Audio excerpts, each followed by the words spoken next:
ይስጥልኝ እንዴት ናችሁ? ደህና ናችሁ ወይ?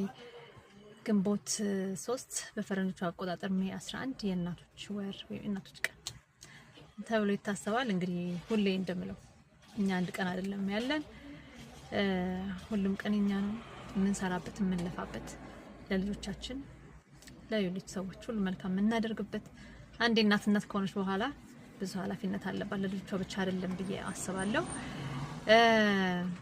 የኛ ግን ኢትዮጵያውያን እናቶች ቀን መቼ ነው? ጥያቄ ነው። መልስ መልስልኝ። የሱ ቀናችን እስኪሆን ድረስ እንግዲህ በተጻፈልና ሁሉም ሰው በሚያከብረው ቀን መሰረት የእናቶች ቀን ይከበራልና ምቹ ቤት ምን አዘጋጅቷል?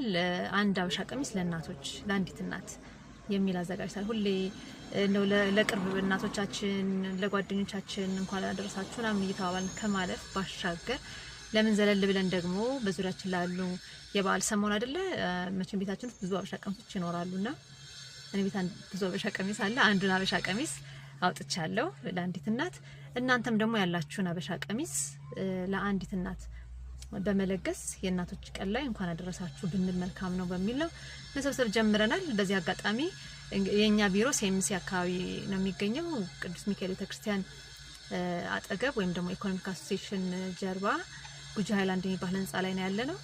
እዛ መታችሁ መስጠት ለምትችሉ እዛ መስጠት ትችላላችሁ። ከዛ ውጭ ግን ልተባበሩ ነው የምትፈልጉ የምትችሉ ቤተሰቦች ይሆናችሁ ስም አልጠራም እዚህ ጋር ግን ያው በውስጥ መስመር አወራቸዋለሁ። ፈቃደኛ የሆናችሁ ሰዎች ይሄን ደግሞ ሰብስባችሁ ማምጣት የምትችሉ እናቶች ካላችሁ በጣም ለኛ ትልቅ እርዳታ ነው።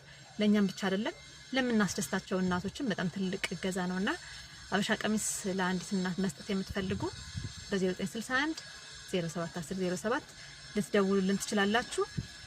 አንድ አካባቢ ላይ ጓደኛ ማቾች፣ ጎረቤት አማቾች፣ ዘመድ አማቾች፣ እህትማማቾች ሰብሰብ አድርጋችሁ ቦታውን አንድ ቦታ ወሰን አድርጋችሁ ብትነግሩ እኛም አበዛ ያለ ከሆነ መተን ለመውሰድ እንሞክራለን። ብዙ ሜካኒዝሞች አሉ፣ በዛ መንገድ እንሰበስባለን። ግን ደግሞ ይሄን አደራ ለማለት ነው የመጣሁት። በነገራችን ላይ ምሳሌ ቤተሰብ ሽልማት የሚባል ምቹ ቤት የሚያዘጋጀው ወይም ደግሞ እኔ የመሰረትኩት ምቹ ቤት ሚዲያ እና ኢቨንት የሚባለው ድርጅት የሚያዘጋጀው ሽልማት አለው። ባለፈው አመት ነው የተጀመረው። እናቶች ላይ መስራት ከጀመርኩ እንግዲህ እኔ ወደ 7 አመት በተቋም ደረጃ 7 አመት ሆኖኛል። ከዛ ውጭ ሴቶችና እናቶች ላይ መስራት ከጀመርኩ ግን 20 ምናምን አመት ሆኖኛል። እድሜን የጨረስኩበት ስራ ቢኖር እናቶችና ሴቶች ላይ ከመውለድ በፊት ሴቶች ላይ ወጣት ሴቶች ላይ ነበር የምሰራው። ካገባው ከወለድኩ በኋላ ደግሞ እናቶችና ህጻናት ላይ ነው የምሰራውና የሽልማት ፕሮግራማችን ምሳሌ ይባላል። ምናልባት ለማታውቁም በዚሁ አጋጣሚ ልንገራችሁ ብዬ ነው። በታሪኩ ኢትዮጵያ ውስጥ እኔ መጀመሪያ ነው ብዬ ለማለት በጣም ያሳፍረኛል፣ ጥናትም ስላላደረኩ